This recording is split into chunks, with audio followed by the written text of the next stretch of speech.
seat. Ah, cheers, thanks. How are you? How's it going? Yeah, not too bad. How about you? Yeah, I'm all good. I'm all good. I'm very warm up here for some reason, but that's just It me. is. It's such an honour.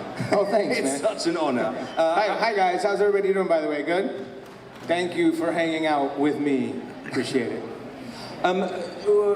We've got, because obviously we've got Loki down here that's going to be taking questions. If you have questions, we can launch straight into questions. Otherwise, it's just going to be us talking on stage, which will be great. I mean, I would be honoured. Yeah. But I know it usually takes a couple of seconds for everyone to kind of be like, oh, shall I put my hand up? Usually one person puts their hand up, and then everyone puts their hand up. Okay. So who's going to be that first person? If not, Don't all rush at once, everybody. that's fine. It's always the same. It's always the same. I mean, let's talk about Power Rangers. Okay. Where did it all begin with Power Rangers? You probably said the story over and over again, but for you, your personal journey, how did it all begin for you? Yep, okay. So, for me, I was actually a fan of the show because, you know, I was a martial arts kid. I loved watching anything martial arts on film, whether Bruce Lee or Kung Fu Theater or Chuck Norris or any of the karate movies and all that stuff. So the Karate Kid, all that. I was fascinated by it all. So, and I'd been doing martial arts since I was about 12. And so by the time I was 20, I was already a martial arts instructor. I was teaching kids classes after school. I was doing that for a long time, but anyway, I was teaching kids classes in martial arts, and these kids start talking about this show called Power Rangers, and I'm like, what's this Power Rangers these kids are all excited about? And so I started watching the show, and I was like, this is kind of cool. It's a little hokey, but I like it, you know, so I was very familiar with the show. And one day, I was just listening to the radio and a commercial came on and it said, we are looking for new Power Rangers. If you know how to do martial arts or gymnastics, then you should come down to the local TV station this weekend and try out. So I was like, wow, just randomly heard this commercial about they're holding an open call for Power Rangers. I was like, well, I know how to do martial arts and gymnastics. Why don't I go try out for that? Never dreaming that I'd ever, you know, get the part or anything like that. And so I get to the audition, and there's about 5,000 people in the parking lot, all waiting to try out. And I just said, oh, there's no way. I'm not going to get it. And so I went and I did my audition, and then a couple days later, they called me back and they said, hey, we really liked your audition. We want to fly you to California to meet the producers and stuff. And I was like, wow, this could be real. So it was just some random thing. It was kind of a fluke thing. I had never done any acting before. I didn't have aspirations to be an actor or anything like that. I just answered an open call. Did you have to do a bit of kind of acting training, or did it just kind of come naturally? Well, I think all they were looking for me at first was, could I move around? They wanted to see how well I moved. And so that's how it started. And then they said, well, we'll give him acting lessons later. So, yeah, they gave me acting lessons once I got the job. So. And how did that work out then? Because was it filmed in Sydney? A lot of reverb. Oh, hello. That might be too. Oh, sorry. Is it the Dalek? Sorry. Yeah, was it filmed in Sydney or was it in... No, it was filmed in... The TV show was filmed in the States, but we did the movie. Oh, that was filmed in Sydney, yeah. That was it. If you ever watch the Power Ranger movie, the skyline that you're looking at, that's Sydney. And we were there for about 4 months filming that movie. That movie. I love it. Yeah, you know, it's funny. I look at it so differently now, because back then when you're going through it and making the movie and stuff and working so hard, you just want it to be done, you know? And then you watch the finished product, and you're always your own worst critic, and you're like, oh, I was horrible in that, you know? So sometimes you need to step away from it for a while. So I didn't watch the movie maybe for like 10 years or something like that, and then I watched the movie again, and I was like, you know what? It's not that bad. It kind of held up. It held up. It's, you know, and people still loved it. And so I think for me, it defines the '90s. That movie. It's really one of them, yeah. It really does. So going back to the show rather than the movie. Thank you. I appreciate that. How long does it take to make one of those episodes? Right. Okay. So the episodes, when you take out all the commercials and stuff, are about 19 to 22 minutes long. And it would generally take us probably about 5 full working days to make one episode. So 20 minutes of film took probably whatever, 12 hours times 5, whatever that is. That's about how long it takes to make an episode. And was that quite intense? Because there's a lot of movement going on as well. Yeah, I mean it's extremely intense, and they worked us very, very hard. Yeah, they definitely took full advantage of, you know, the fact that we were there. So yeah, it was definitely grueling work, but obviously it was very rewarding as well. You know, because you got to be on the #1 kid show in the world, and you know you had lots of young fans screaming and stuff, so that was pretty cool. That was something not being in the acting world, I had never experienced before. So, and just learning a whole new trade and learning a new process, you know, was also an eye-opening experience for me as well too. You know, so. Yeah, did it? Because it looked a lot of fun. Did you guys have a lot of fun? For the most part, we did. Yeah, I mean, you know. Just like any job, sometimes it can get pretty grueling and whatnot. But whenever I look back, of course, all you think about is the good memories and the good things, you know. So I don't have any bad experience from it at all.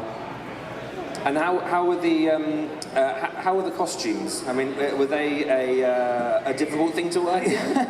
Well, so the costumes were very hot because they don't breathe very well. It's this Lycra type spandex. It's very flexible, but it doesn't let a lot of heat in or out.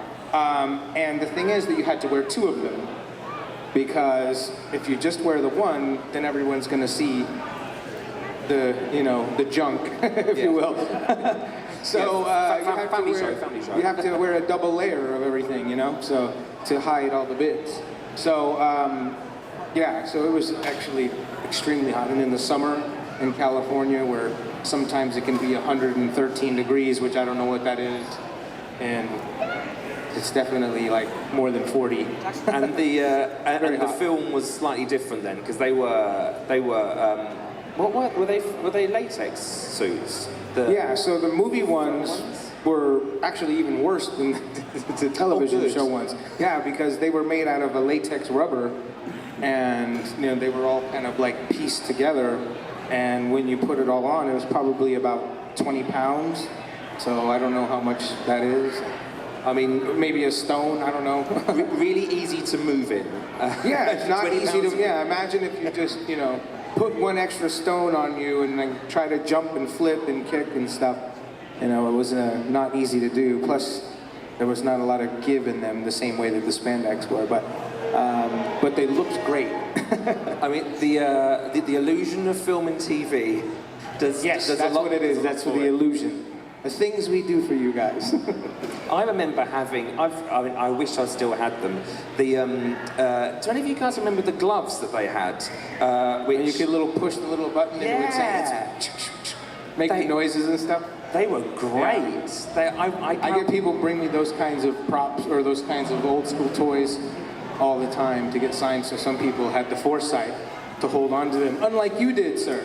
I don't. I mean, in all honesty, I think my mum threw out a lot of stuff for some reason. He blames it on mum. Man, mum threw it out.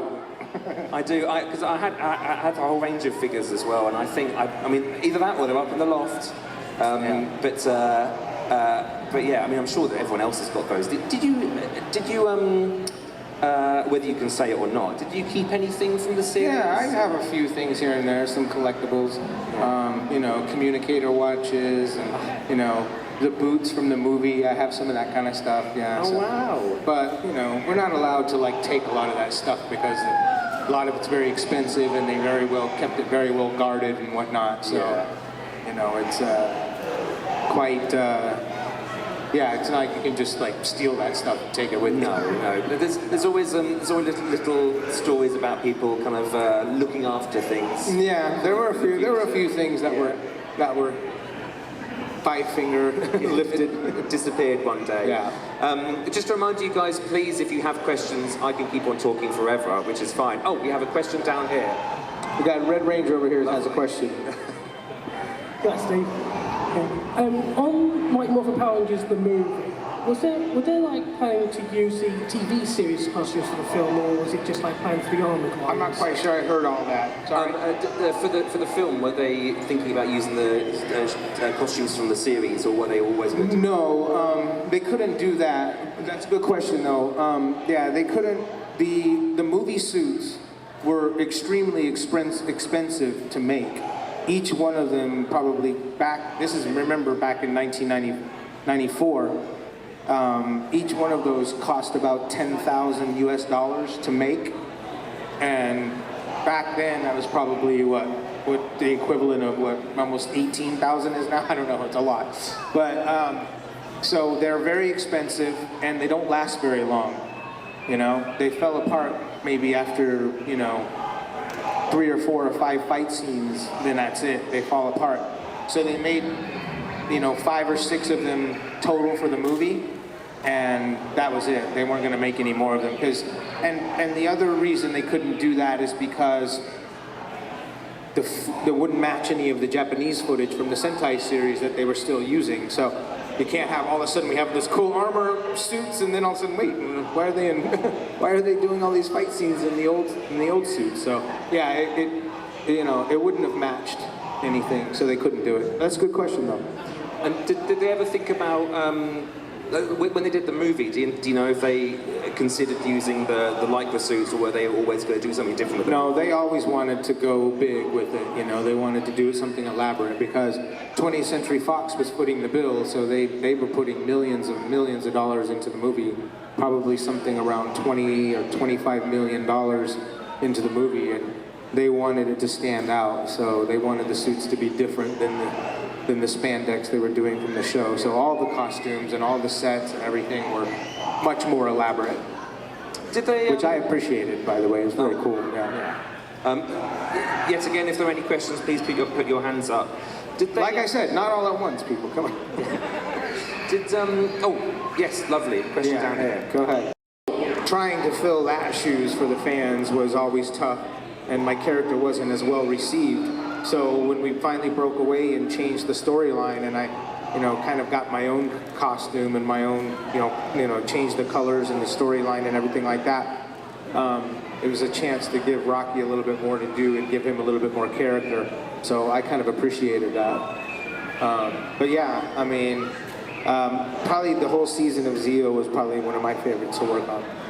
Were you anything to do with kind of the change of direction for Rocky? Were you kind of asked about it at all, or was it all kind of? Yeah.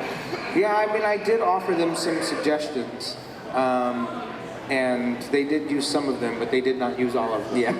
Yeah. I came to them about halfway through season 3 or whatever, and I said, I think we should try to do some more stories that are, a little bit more relatable, like all of our stories are always like, oh, we're having trouble at school, or, whatever, like, there needs to sometimes be some more real problems, like, Rocky's character was like, the oldest of like a large family with a single parent, This is things that kids should be able to relate to, but we never talked about it once on the show, ever. Like those kinds of things should have been explored more, I felt like, and, they just didn't want to do it. That's a shame. Yeah. Oh, we've got a question here. Hey, mate. Hello?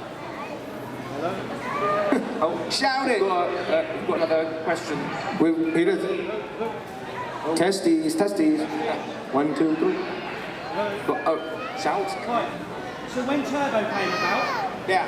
was that your choice to leave the show, or was it down to Hasbro to make it back? Right. Okay. So he asked when the third installment of Power Rangers was coming out, and we were about to do another movie, Power Rangers Turbo. Yes, I was supposed to be in Turbo. I was supposed to do that whole season of Turbo, the movie, everything. But it was my choice to leave the show. So they said, okay, well, if you're going to leave, that's fine, but we need to at least write you out. So give us a little bit of some time in the movie to give us a chance to write you out of the script and introduce a new character. And I said, that's fine. And then that's when they decided to come up with the kid, My other question is, why did you decide to leave? Huh? Why did you decide to leave? Well, I mean, certainly not to you know, to try to badmouth the show or anything like that, but, you know, there were just aspects of, you know, behind the scenes production stuff that, you know, I just didn't agree with anymore, so I wanted to move on. But it didn't have anything to do with not liking the show or not liking the fans or anything like that. It just, you know, it was more of like differences of opinion in the production side of things. And It's that probably kind of quite stuff. tough to do something as physical like that all the time as well. That part, again, that part never bothered me. That was probably my favorite part of doing all of this stuff, doing all the fight scenes and the choreography and stuff. That was, you know, my favorite thing to do on the show, you know. But it's just, you know, sometimes when you have differences of opinions with the people that are higher up, sometimes it's just best to walk away. But, you know, I later in life wish that I would have stayed and finished it out, you know, for the fans and things like that. Which is why whenever they invite me back to do any kind of reunion episodes, I always take the opportunity, just as an opportunity to kind of let the fans see the Rangers back in action again. So anytime they invite me back, I always go back. Were there any more questions out there? Because I just wanted to. Oh, we've got another question there. Is the mic working? Hello. Oh, there it works now. There we go. Has Hasbro contacted He's running the panel now. You should just bring him up here, man. My bad. Has Hasbro given you any indication whether you're coming back on the show again? Nah. Every year, what they do is they always reach out to all of us and see whoever might be available, and then from there they try to decide if they want to figure out what sort of storyline they want to do to bring some of the old Rangers back. Yeah. So every season they always reach out, but they don't always pick you. You understand what I'm saying? Yeah, of course. Makes Yeah, sense. because there's just too many of us, and you can't. You know, there's over 100 Power Rangers or more, so Yeah. you can't always like just bring everybody back every time. When you was know? the last time you morphed? I'm sorry, what? When was the last time that you morphed? I think we did. There was a couple years back, a couple seasons back, Power Rangers Ninja Can you Steel. give us a morph right now? No. Oh, No, I don't move the same way I used to, man. Have to pay good You should money know for better that. than to ask the Rangers to do that. You know that, right? That's a big no-no. Oh, I do it all the time. You don't know what you're unleashing there. It's like an unspoken rule. You're not supposed to ask them that. How does it feel having a selection of toys with your face? Because I'm wondering that's kind of quite an interesting thing to kind of look at something and go, oh, that's me. Well, I mean, That's the me. first time I ever saw one, I was like, wow, this is really cool, you know? I mean, you're forever going to be part of like something that was, you know, very popular and, you know, part of that pop culture of America or the world, you know? And, you know, I mean, how can you not be excited about that? I mean, it's something really cool that not a lot of people get to experience. And so, you know, I for one was really grateful and appreciative of that. I don't know. I don't really know what else to say about it. You know? Yeah. I mean, it's just pretty effing cool. So you've got your own martial arts studio in California. Well, I did for a long time, but I've since sold my studios and stuff. I actually live here in London now. Oh. Yeah, I live in the UK. Oh, great. Oh, well, Yeah. then my You guys are going to be seeing a lot more of me. Don't worry. Huh? You're going to be sick of me. Don't worry. well, that's exciting. That's really cool. Because you had your studio for quite a long time, and that's kind of what you were doing after. Yeah, after Power Rangers was over, I opened up martial arts studios and ran them. I mean, it was what I wanted to do before. Like I said, I had no aspirations to be an actor or be on TV or something. It was just something that I fluked into. My goal and my plan was always going to be to run martial arts studios and run that kind of, you know, business. You know, that's what I had been training and, you know, learning to do from all throughout my teenage years, was learning how to run a martial arts studio. And so I was set to try to open them up, and then I got the call to do this. And so I sort of took a detour for a little bit, but as soon as that was over, I went right back to my original goal. And so, yeah, I ran martial arts studios for years. You know, I love teaching, and I love watching people grow, you know, because I know what martial arts did for me as far as, you know, building confidence in myself as a young kid and everything, and to be able to pass that on to other people and see their lives change as a result. it's a great feeling, you know. And I was able to do that with Power Rangers too, you know. I get so many people come up and go, you know, I had a rough childhood growing up, but I would watch your show and it was a nice escape, and I just wanted to come up and say, and I appreciate that, you know. So, you know, I've just loved that, you know, in some form of one way or another in my life, I've really tried to make an impact on people in some way, you know. You know, karmically, that's a good thing, you know. You can be known for a lot worse things, you know. Yeah, Yeah. absolutely. Yeah. But that's all on you guys too. I wanted to say, you know, you guys are the ones that keep coming back and keep coming and seeing me and stuff. So I just want you to know that without you guys, the Rangers aren't anything. So we appreciate you guys keeping it alive for so long. So you can give yourselves a hand. Thank you. Yeah. Yeah. Out of interest, now you've moved over here, is it something that you're interested in doing, opening up some kind of... No, probably not right now. I'm going to look into getting, now that I'm here in the UK, I'm going to look into start doing some more acting stuff. Oh, no. Yeah, so I'm going to look into trying to do some more acting stuff out here. And then, of course, I like doing these events and traveling and whatnot. And if you're running that kind of business, it really anchors you, you know? So it's something I can always do later on in life if I want. Because it never goes away, but yeah, now I have too much fun traveling, meeting all you guys, and you know, trying to do more acting stuff. So that's kind of where my headspace is at right now. How exciting! Yeah, that's great. Is there anything that you can talk about now, or are you just kind of putting feelers out? Or nope. Nothing you can talk about now. It's always the secrets. Right. Yeah. It's always that. Just have to let you know. But believe me, when I can talk about it, if you guys follow me on Instagram, you know. As soon as I know I'm going to be appearing somewhere, I'm going to be in something, I post it straight away. So if you guys follow my pages, you'll be able to see it. Well, I mean, that's quite exciting in itself. Were you? I mean, I've got a bit of. I've done a little bit of research here, just a little bit.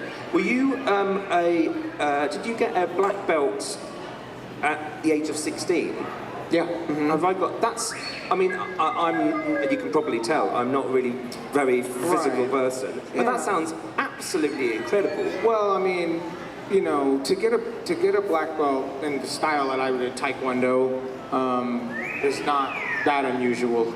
You know, there's, you know, young even in that style, they award black belts to people even as young as like 8 or 9 or 10 years old, depending on when they start. It's just a matter of how much time you put in, you know. So if you started when you were 4 and then you 8, by that time you're probably going to be a black belt, you know. But it's just a matter of whether or not is that black belt, you know, going to be enough to really be able to, you know, defend yourself in a real fight situation, you know. There's a little bit of a false sense of security that people get when they think, oh, you have a black belt. It's not always, you know, just that, especially if you only immerse yourself in one style of martial arts, you know. I think you need to really become versed in a lot of different styles in order to round out your game. And you've got you've got a couple of different styles, haven't you? Yeah. Can you talk about the styles at all?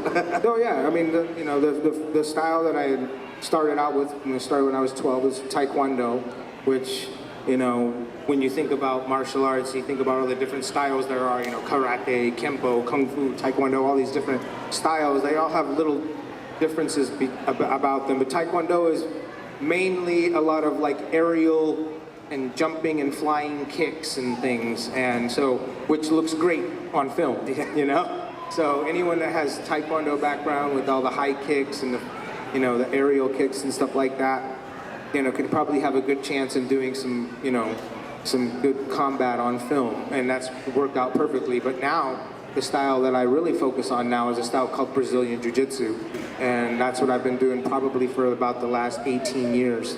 And it's all, there's no style to that one at all, other than, you know, it's more practical. It's all ground fighting.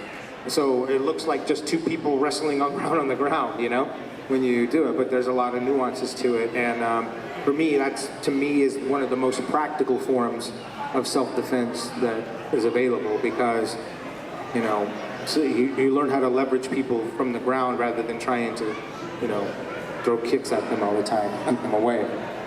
What style primarily was used in Power Rangers? Mostly mostly like Kung Fu and Taekwondo and Shotokan Karate. Those are all just big, you know, high-flying type of acrobatic type martial arts, which again looks good on film, but not necessarily practical for the street, you know? If I'm gonna get into a confrontation, which I would avoid by all costs, by the way, but if I were to get into a confrontation, I would not be doing any backflips or any kind of jumping kicks or anything like that, you know, because it's just not practical. It looks great, but it's not. That means, yeah, it does look incredible. So what was the process with rehearsals with fights? Did you guys as a team come up with a lot of things yourself, or did you have someone? Yeah, we had what's called a stunt coordinator and a second unit director. And the director and the stunt coordinator, they would put together fight scenes, but they had an entire stunt team as well. And these guys were all from Japan. They were the ones who were in the suits on the Super Sentai series. We moved them over from Japan to America to do the same things they were doing on the show before. Oh, wow. And so yeah, so we stole the guys right from Japan. And yeah, the name of their team is called Alpha Stunt, and they are the most incredible stunt team ever. I mean, they're, you know, if you guys watch the Power Rangers and you watch how these guys move, they're amazing. And so, yeah, even to this day, when I went back 20 some odd years later and went back to some of the same Alpha Stunt guys still there.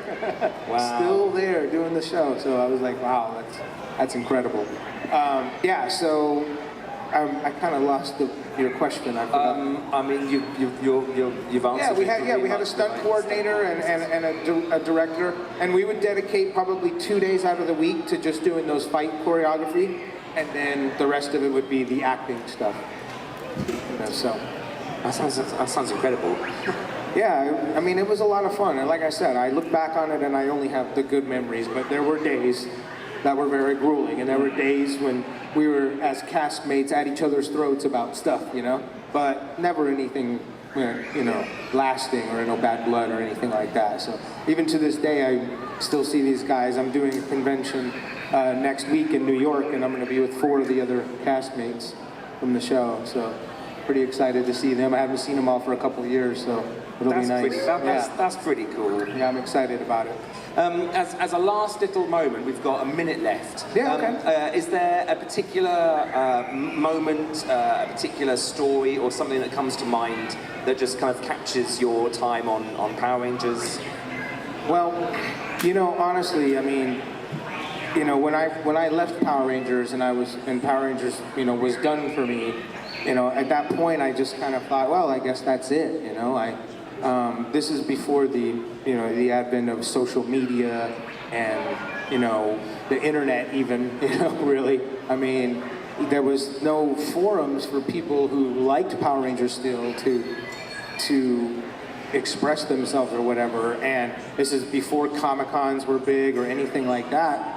So I just figured, oh, well, I mean, I guess that's it. I didn't know that people still cared anymore. So it wasn't really until around 2007 I got an invite to come and be part of a convention they call Power Morphicon.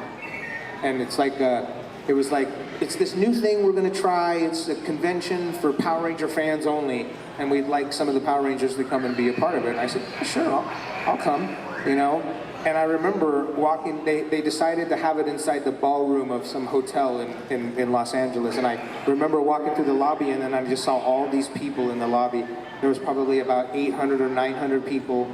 And then as soon as I walked in, they all just started applauding me when I walked in. And I was like, wow. I was like, I had no idea that, you know, that there was people out there that still liked the show, and let alone enough people that wanted to come. And they flew in from all over the world, too. Even people from England came. And, you know, to come and be a part of this event. And it was really special. And for me, it was just like, you know, it reminded me that, you know, the work that we did, you know, it was pretty special. And, you know, I'm just forever grateful that I was able to be a part of all that. Well, we thank you so much for coming. Thank you guys so much. That was absolutely amazing. Appreciate Please put your hands you guys. together. Thank you so much. Steve Cardenas, everyone. Cheers. Thank you so much. Thank you.